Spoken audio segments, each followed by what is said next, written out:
Es una pequeña maratón el día de hoy, pero ya los otros días va a estar más tranquilo.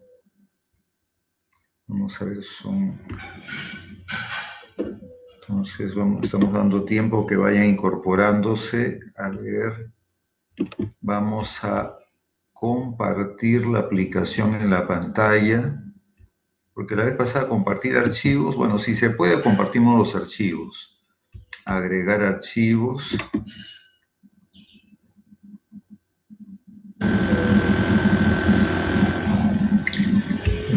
¿Cuál es el archivo que tenemos aquí? Estos son documentos, ¿no? Vamos a buscar en documentos, pero recientes. Documentos recientes. No. Estos son otros documentos. Otra vez, vamos a ver si puedo.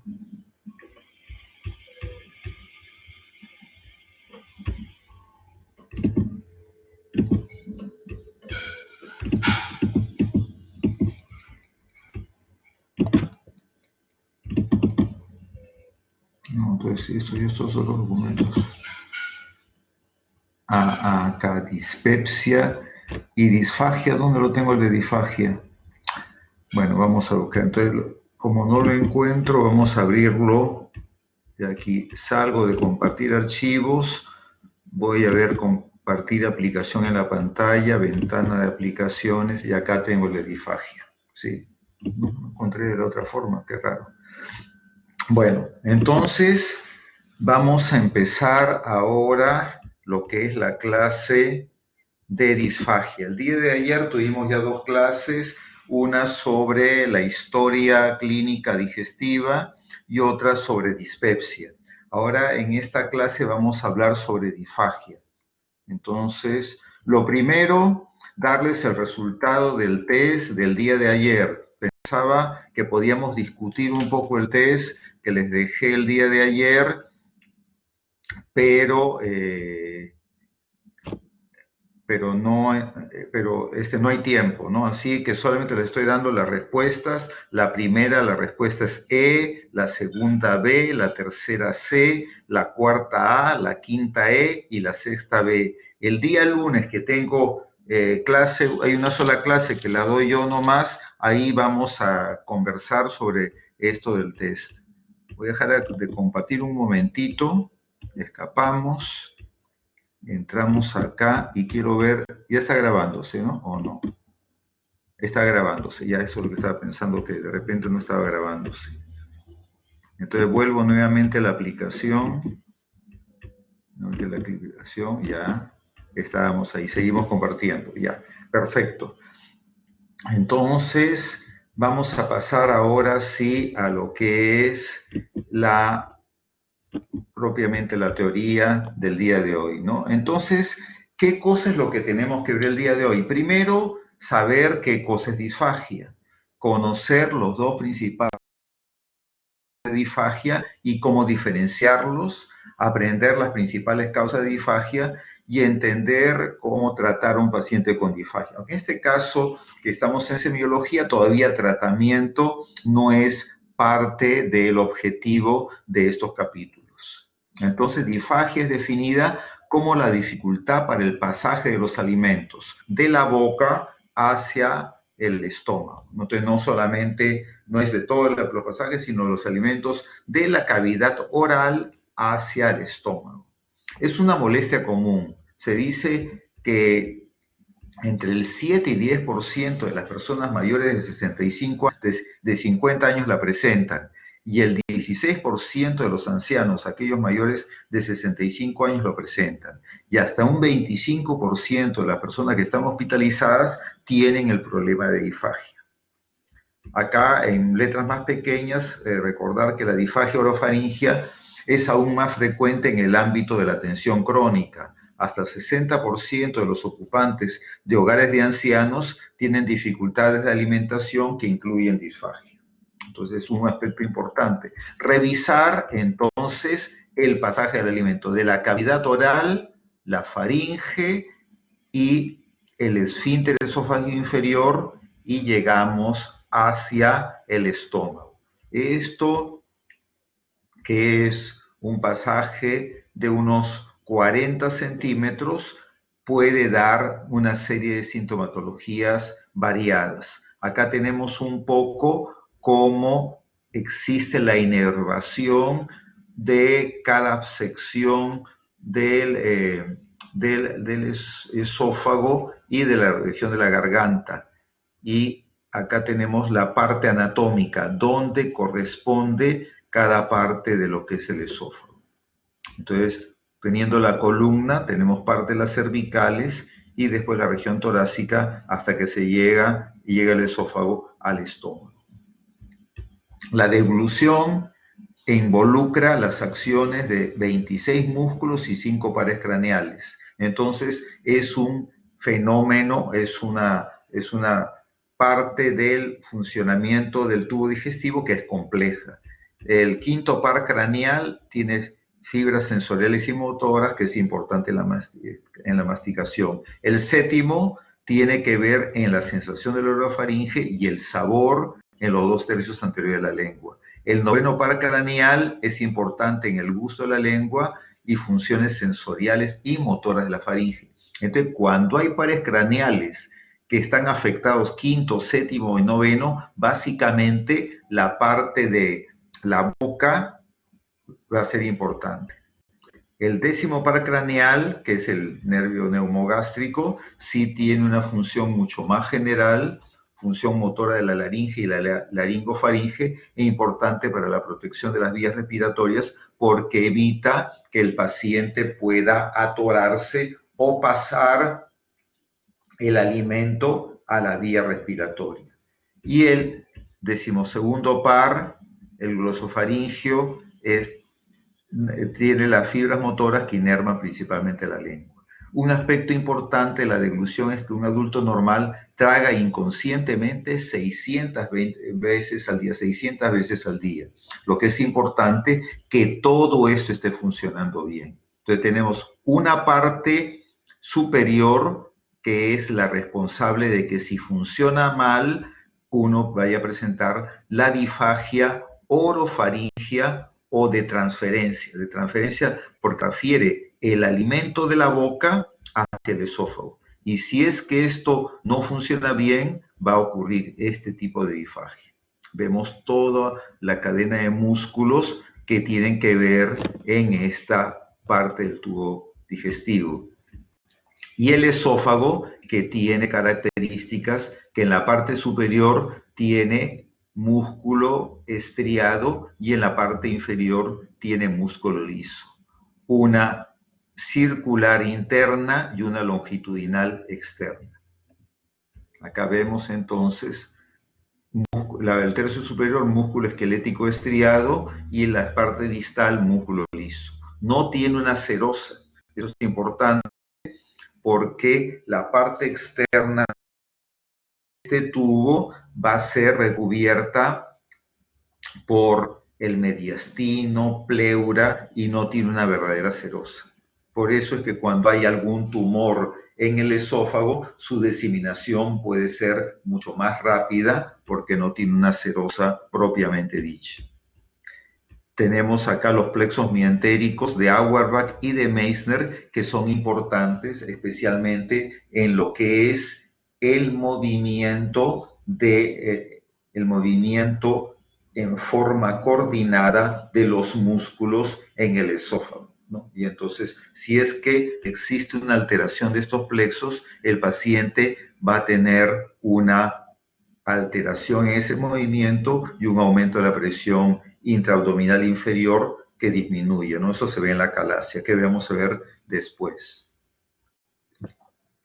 Entonces estamos revisando que hay un plexo mientérico que está entre las fibras musculares. Tenemos un plexo mientérico que está en la región submucosa, Auerbach entre los músculos y Meissner entre la región submucosa. Otras características de la pared del músculo esofágico que son importantes. Aquí solamente revisar que el alimento llega a la boca.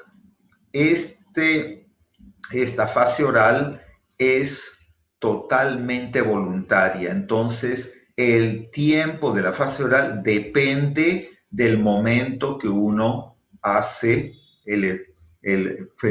uno traga el alimento en forma voluntaria. Después, una vez que el alimento pasa de la boca a la región orofaringea, este periodo de tiempo apenas demora un segundo y después tenemos la fase esofágica en 8 segundos. Es decir, que uno el alimento desde el momento que lo ingiere hasta que llega al estómago está en menos de 10 segundos.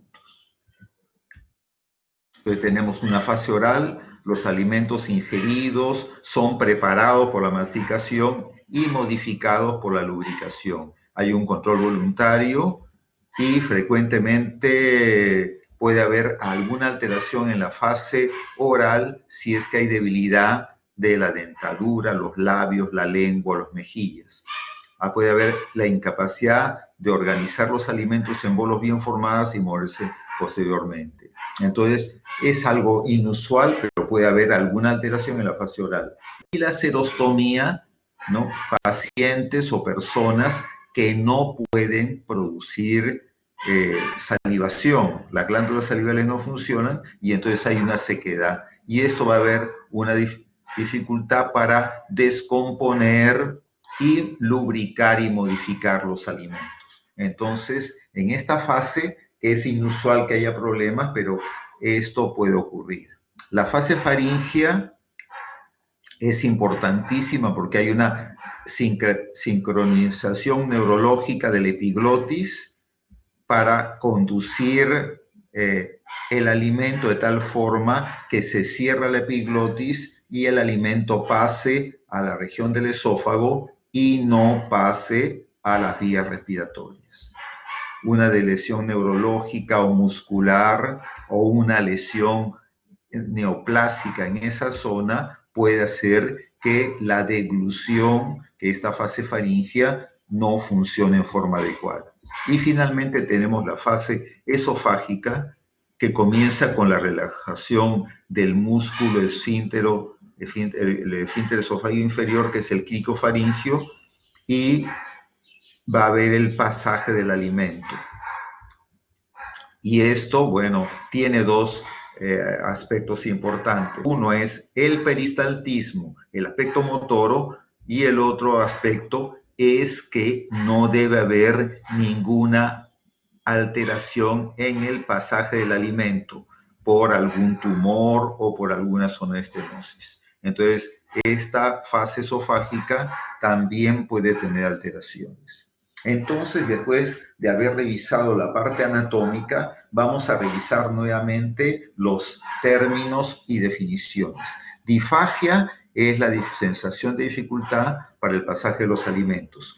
Odinofagia es la deglución con dolor. Entonces, la persona tiene un alimento y lo quiere deglutir y tiene dolor. Eso se ve en pacientes en los cuales existe una inflamación de la región faríngea, laringofaringea o orofaringea, o pacientes en los cuales exista, por ejemplo, mucho reflujo y puede haber algún tipo de inflamación. Entonces, procesos inflamatorios en esta zona es lo que van a producir la odinofagia.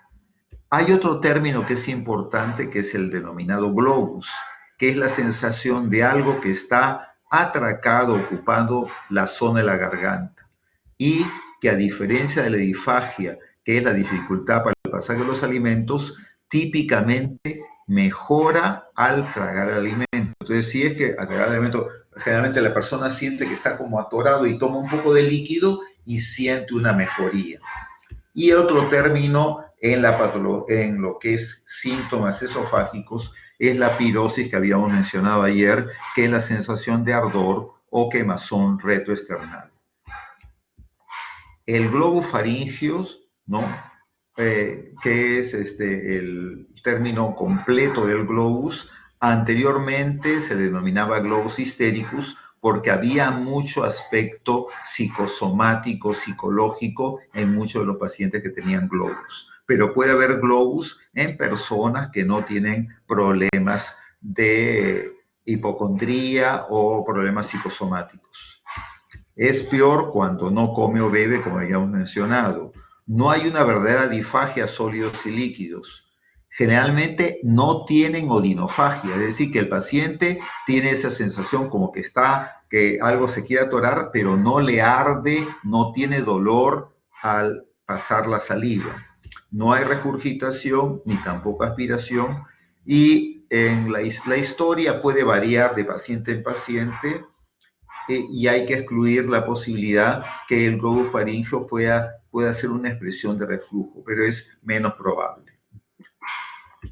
En resumen, los pacientes con globus tienen una historia que varía mucho, no hay una difagia verdadera, típico es en mujeres jóvenes, no hay pérdida de peso, que es un aspecto importante que uno tiene que evaluar, y hay una sensación de ansiedad que se asocia a este cuadro.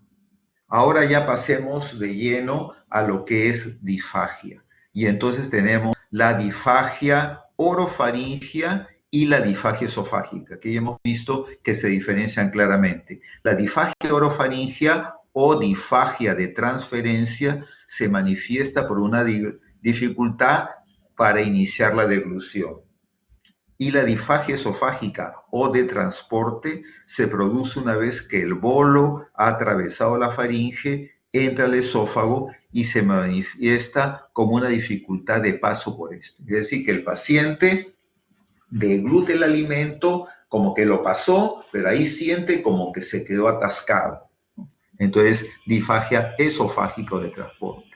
Causas de difagia orofaringia. ¿Qué es lo más común? Hay múltiples causas, pero estamos haciendo aquí las más comunes, ¿no?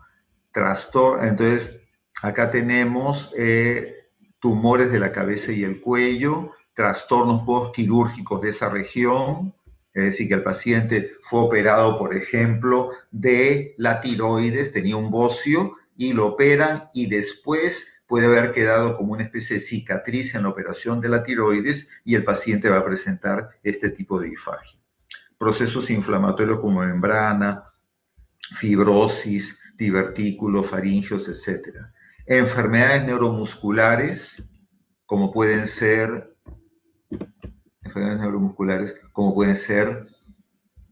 el accidente cerebrovascular, enfermedad de Parkinson, esclerosis lateral amiotrófica y la enfermedad de Alzheimer. Entonces, es muy común en los pacientes con difagia orofaringia que los pacientes, la causa más importante por la cual vienen no es por la difagia, sino porque vienen porque tienen enfermedad de Parkinson, porque han tenido un accidente cerebrovascular y además tienen esa dificultad para la deglución. Enfermedad de los nervios craneales, que se puede ver en diabéticos, en parálisis del nervio laringio recurrente, etc. Enfermedad de los músculos esqueléticos, como miopatías, distrofias musculares en el hipo y en el hipertiroidismo. Y alteraciones del esfínter esofágico inferior, que es el músculo cricofaringio. Entonces, en esos casos, el paciente puede ser portador de este tipo de difagia. La difagia esofágica vamos a diferenciar dos tipos principales, ¿no?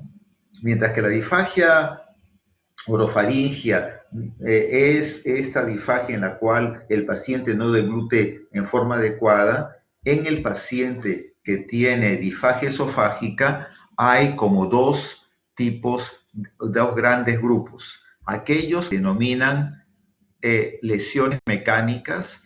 Esta difagia esofágica de transporte de origen mecánico, lo característico es que en un primer momento puede pasar los líquidos, pero los sólidos se le dificultan, hasta que evoluciona el cuadro y entonces ya no pasan ni líquidos ni inclusive sólidos. Y pueden haber tumores intrínsecos propios de la pared esofágica, es decir, un tumor, una neoplasia, o extrínsecos por ejemplo, un tumor mediastínico, un ganglio en un paciente que tiene una metástasis que presiona el esófago y hace que el paciente tenga disfagia. Cuerpos extraños, se tragó una moneda, se atoró con un hueso de pollo y eso puede producir una disfagia. Estenosis por esofagitis cáustica o péptica, es decir, que el paciente que tiene un cuadro de producción de ácido que produce reflujo, y reflujo, ese ácido va a producir una estenosis en la parte final del esófago y el paciente va a tener disfagia. O el paciente que ha tomado lejía, ácido muriático, es decir, que una sal o un ácido muy fuerte, y eso le va a producir una estenosis debido a esa inflamación cáustica del esófago. Y en aquellos pacientes que están en radioterapia, inclusive en quimioterapia, existe el riesgo que se lesione el esófago y tenga un engrosamiento y tenga esta disfagia de tipo mecánica. Dentro de las enfermedades neuromusculares, la acalasia, que es la pérdida, no se sabe claramente por qué, de los plexos mientéricos, porque la mayoría de los pacientes con acalasia no son de niños, han nacido sin esos plexos entéricos, sino por algún tipo de virus, algún tipo de alteración. Los plexos mientéricos se pierden y ya no tiene la forma como el peristaltismo se mantenga y el paciente va a tener una disminución del movimiento del esófago y entonces el alimento se va a quedar en la parte distal del esófago. ¿Por qué? Porque la presión del abdomen es mayor que la presión del tórax. Entonces, el alimento que viene con la gravedad, al no tener motilidad, se va a quedar en la parte distal y el paciente va a ser un megaesófago con facilidad. En la enfermedad de Chagas es igual que la acalasia, pero aquí el tripanosoma es el responsable de la destrucción de los plexos mientéricos y la lesión del músculo. Existen otras causas neuromusculares como el espasmo esofágico difuso, la enfermedad que es el escleroderma, que es una acumulación de sustancias que hacen que el músculo no se mueva, en el lupus eritematoso sistémico y en la diabetes mellitus también son causas comunes de enfermedades neuromusculares que producen disfagia de tipo motora. No hay movimiento. Entonces los síntomas acá, el paciente con disfagia orofaringia siente que se atasca el bolo en la garganta y con facilidad hay tos, regurgitación nasal, le molesta el deglutir y es muy fácil que tenga infecciones recurrentes por aspiración de alimentos. Le cuesta mucho tragar, es el término común que dice.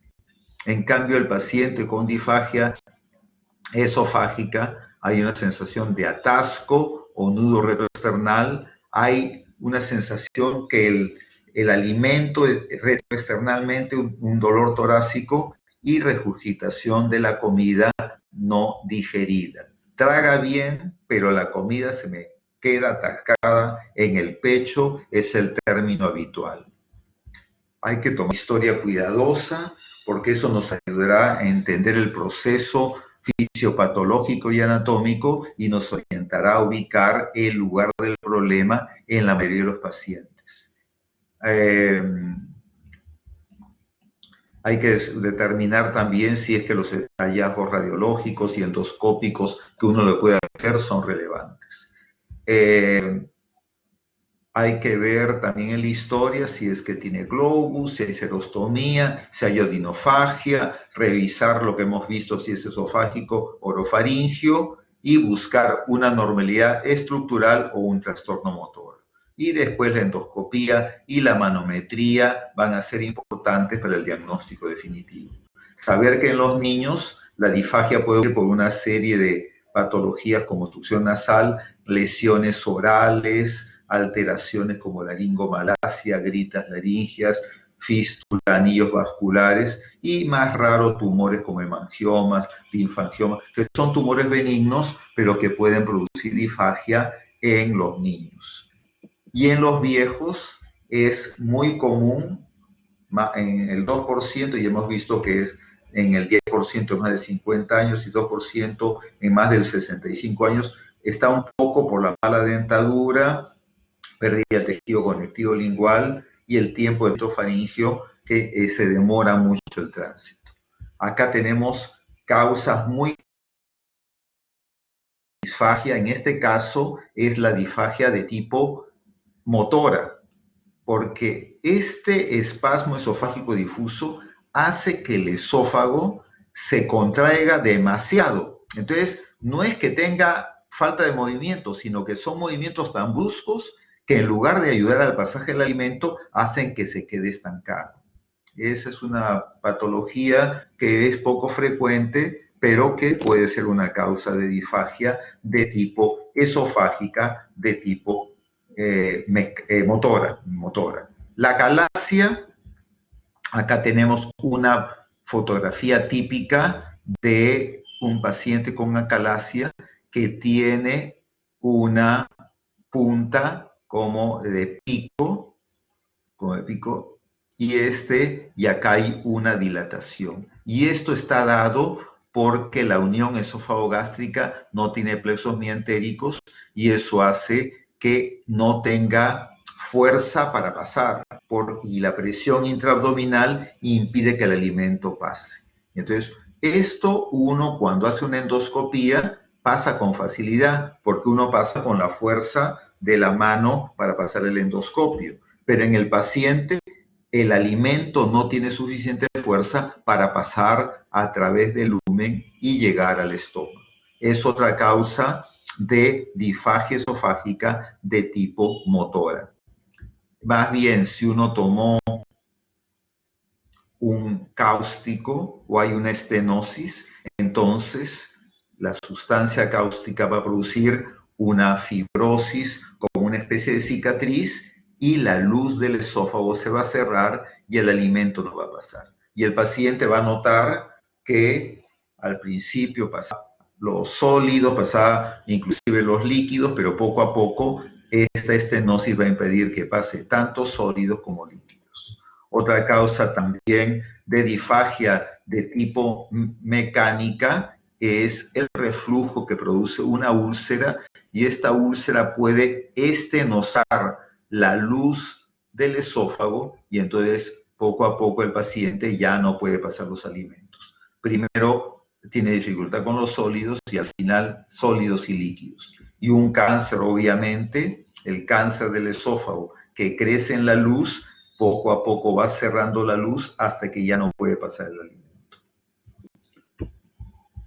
Entonces hay que evaluar bien todas estas características, tratar de ver, a veces lo que uno siente que es aparente, a veces no es exacto. Entonces uno puede sentir que el alimento se quedó atascado en el cuello, pero más bien es como un dolor referido y eso casi siempre está un poco más abajo. Entonces, sí es bueno el dato, pero a veces no refleja el lugar exacto donde se estancó o dónde está la lesión.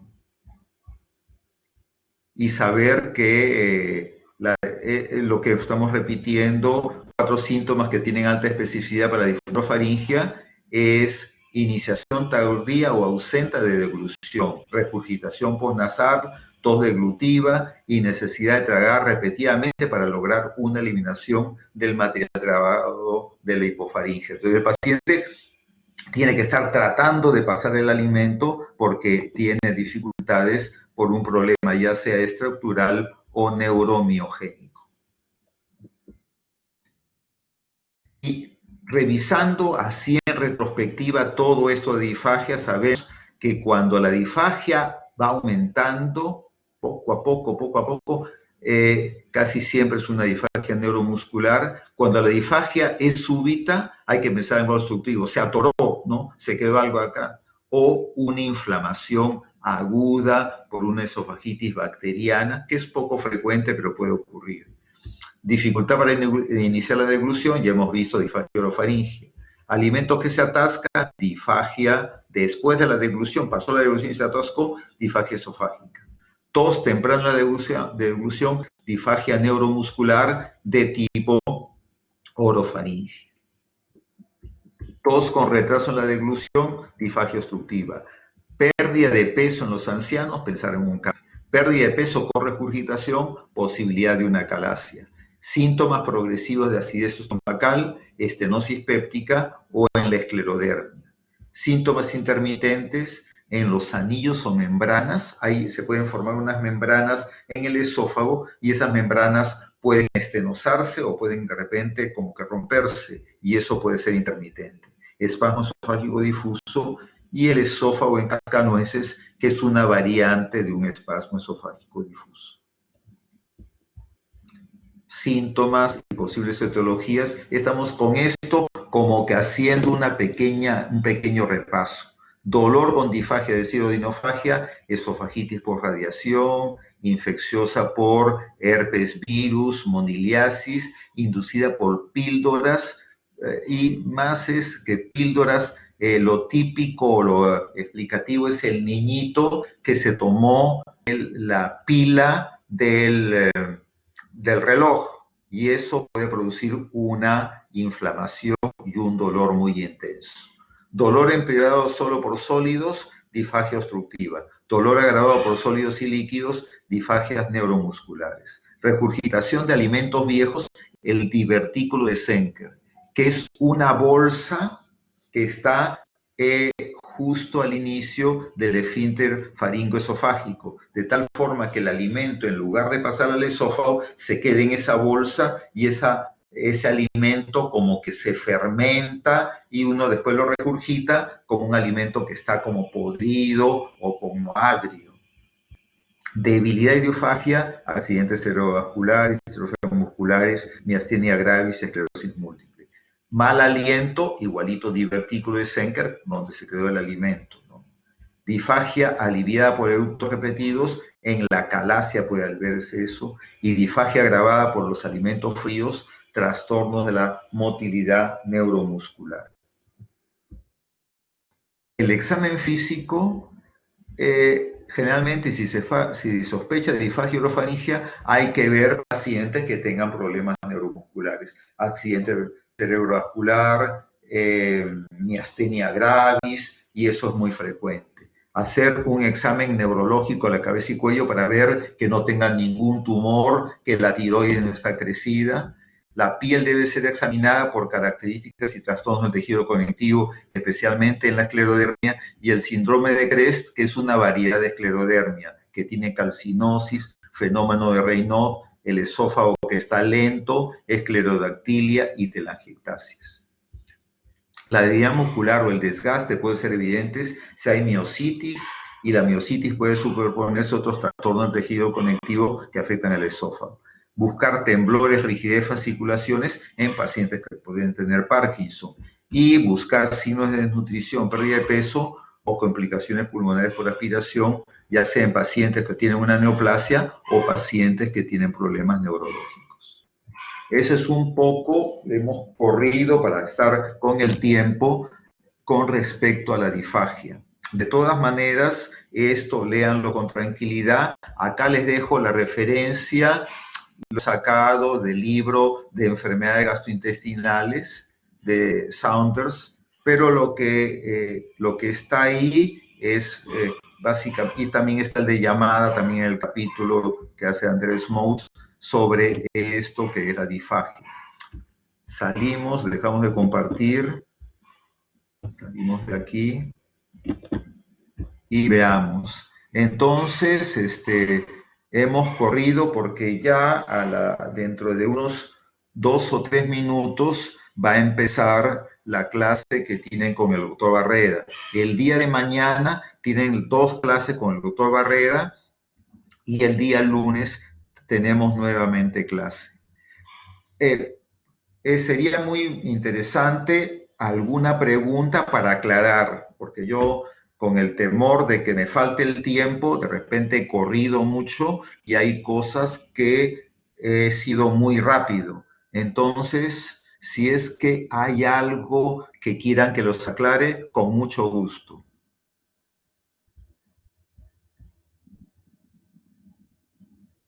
Están cansados. ¿Qué tal estuvo el examen de cardio? Ah, hola, ¿qué tal, Carol? Perfecto, muy bien. Entonces, magnífico. Entonces, muy bien, espero que hayan salido bien el examen y ahora descansen unos minutitos y ya después vamos a estar viendo, bueno, tienen la clase con el doctor Barrera, que el doctor Barrera explica muy bien la parte de reflujo, él es un experto en reflujo y en enfermedad de Barrett. Hasta luego y el día lunes nos estamos viendo. Nos vemos. Chao, hasta luego. Eso, aquí.